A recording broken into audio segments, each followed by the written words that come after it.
और अब बड़ी खबर आपको राजधानी जयपुर से बता देते हैं। शहीद स्मारक पर नरेश मीणा धरने पर बैठे हुए हैं। नरेश मीणा के साथ राजेंद्र गूढ़ा भी मौजूद हैं। झालावाड़ स्कूल हादसे को लेकर यह धरना हो रहा है। हाल ही में जेल से रिहा हुए थे नरेश मीणा। झालावाड़ स्कूल हादसे पर प्रदर्शन किया गया था। ये बड़ी खबर राजधानी जयपुर से। ये तस्वीर आप देखिए, नरेश मीणा धरने पर बैठे हुए हैं। झालावाड़ स्कूल हादसे को लेकर यह धरना दिया जा रहा है। आपको बता दें कि राजेंद्र गूढ़ा भी उनके साथ मौजूद हैं। हाल ही में नरेश मीणा जेल से रिहा हुए हैं और झालावाड़ स्कूल हादसे को लेकर उनकी तरफ से प्रदर्शन किया गया था। आप देख रहे हैं ब्लैक एंड व्हाइट सच।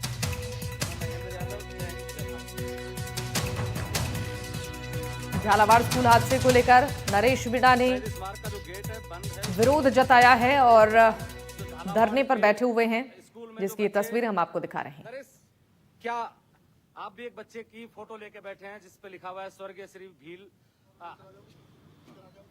एक भ्रष्टाचार के कारण, एक स्कूल की छत गिर जाने के कारण झालावाड़ में एक दुखद घटना घटी है जिसमें 7 बच्चे की मौत हो गई।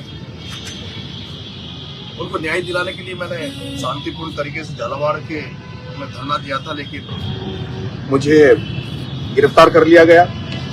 फिर मैंने छूटा हूँ वहां से, झालावाड़ से, और मैं मेरे काम में लग गया था। लेकिन आज अचानक से ये लोग आए मेरे पास, उनके परिजन। इस समय में चक्कर काट लिया इन्होंने कहा हमें आपकी मदद की जरूरत है। तो मैं इनकी मदद के लिए यहाँ गांधीवादी तरीके से अहिंसा के मार्ग में चलते हुए, जहाँ क्योंकि यहाँ शहीद स्मारक पे आम तौर पर धरने होते हैं, इसलिए मैं यहाँ आया हूँ। लेकिन अब ये गेट लग रहा है, अब प्रशासन आएगा तो उनसे बात करूंगा, भाई मुझे परमिशन दी जाए शांति से गांधीवादी तरीके से अहिंसा के मार्ग पे बैठते हुए यहाँ धरना देने की। मुआवजे में सरकार ने क्या दिया आपको? सर अभी तक तो मतलब ऊँट के मुंह में जीरे के समान है, मतलब कुछ नहीं है। जब कोई भी हादसा होता है, बड़े व्यक्ति की कोई हादसा होता है तो उनको 1-1 करोड़ रुपए दिए जाते हैं और हम गरीबों के लिए 5 बकरियां दी जाती है। तो हमको ये सरकार हमेशा आदिवासी बनाना चाहती है, जंगल में ही रखना चाहती है बकरियां देके, या ना इनके लिए हमको सरकारी नौकरी देना चाहिए, हमारे परिवार को कोई बड़ा तोहफा देना चाहिए। गरीब व्यक्ति आज ये हादसा छोटा मोटा नहीं, पूरे इंडिया लेवल पे बहुत बड़ा है। और जिस तरीके से आवाज उठाने वाले को उठाया जाता है और जेल में डाला जाता है, तो ये लोकतंत्र की हत्या है। और हम किसान कौम से आते हैं और मैं उसी जिले का निवासी हूँ, झालावाड़ जिले का। इस खबर पर ज्यादा जानकारी देने के लिए हमारे साथ संवाददाता वीरेंद्र शेखावत जुड़ रहे हैं। वीरेंद्र, जरा बताइए, नरेश मीणा धरने पर बैठे हुए हैं। झालावाड़ स्कूल हादसे को लेकर लगातार सत्ता पक्ष पर निशाना भी वो साध रहे हैं। क्या अभी भी ये प्रदर्शन चल रहा है और नरेश मीणा के साथ कौन कौन लोग मौजूद हैं?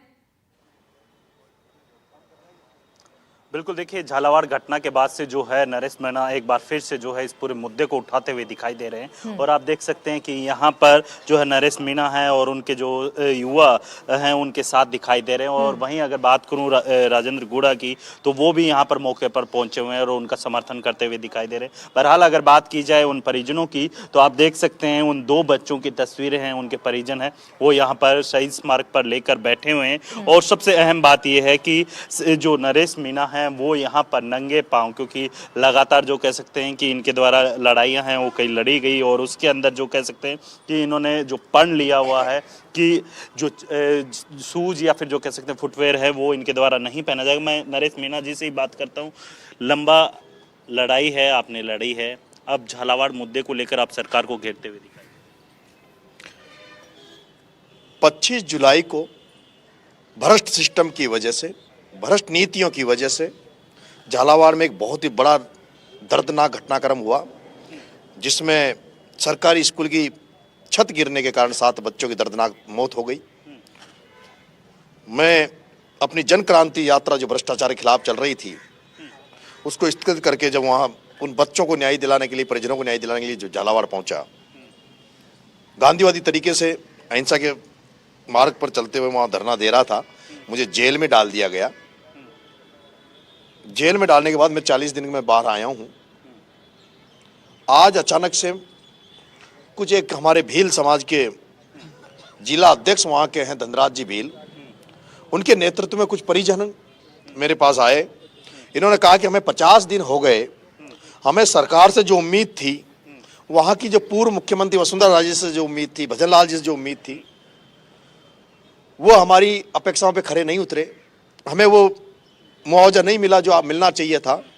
और पूरा हाड़ौती अंचल ये कह रहा है कि अगर नरेश मीणा को जेल में नहीं डाला जाता, नरेश मीणा बाहर होता, तो नरेश मीणा ने जो डिमांड करी थी 1-1 करोड़ रुपए की, वो हमारे परिजनों को मिलती।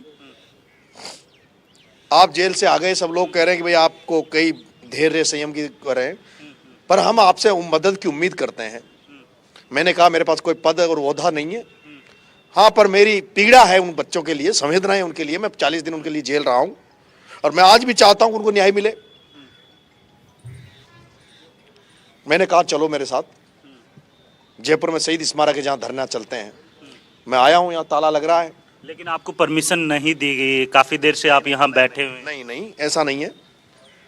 देखिए सारे लोग अचानक से आए और अचानक से मैं यहाँ आया हूँ, शांति से बैठा हूँ। मेरे पास पुलिस अधिकारी आए थे, उन्होंने कहा कि परमिशन, तो मैंने कहा भाई आप जहां कहीं भी राजस्थान में मुझे परमिशन दोगे, कहीं भी राजस्थान में किसी भी कोने में मुझे शांति से गांधीवादी तरीके से अनशन के लिए परमिशन दे दो। तो उन्होंने कहा कि आपको इसी शहीद स्मारक पे हम परमिशन देंगे, आप हमें लिखित में दे दो। मैंने उनको लिखित भेज दिया है और शायद हो सकता है थोड़ी देर में परमिशन आ जाएगी, तो हम लोग अंदर गांधी के पथ पर चलते हुए, अहिंसा के मार्ग पर चलते हुए उन बच्चों को न्याय दिलाने के लिए। सवाल है नरेश मीणा जी, मेरा एक सवाल है, क्योंकि आप लड़ाई लड़ रहे हैं गांधी की विचारधारा पे, क्यों फिर आपको बार बार जेल में डाला जा रहा है? क्यों आप मतलब जनहित के मुद्दे आप उठाते हैं, उसके बावजूद आपको जेल में डाला? बिल्कुल, देखिए आप यहाँ पर लगातार अपनी आवाज को बुलंद करते हुए नरेश मीणा नजर आ रहे हैं। इंतजार करना होगा कि इस प्रदर्शन के बाद क्या कुछ तस्वीरें देखने को मिलती हैं।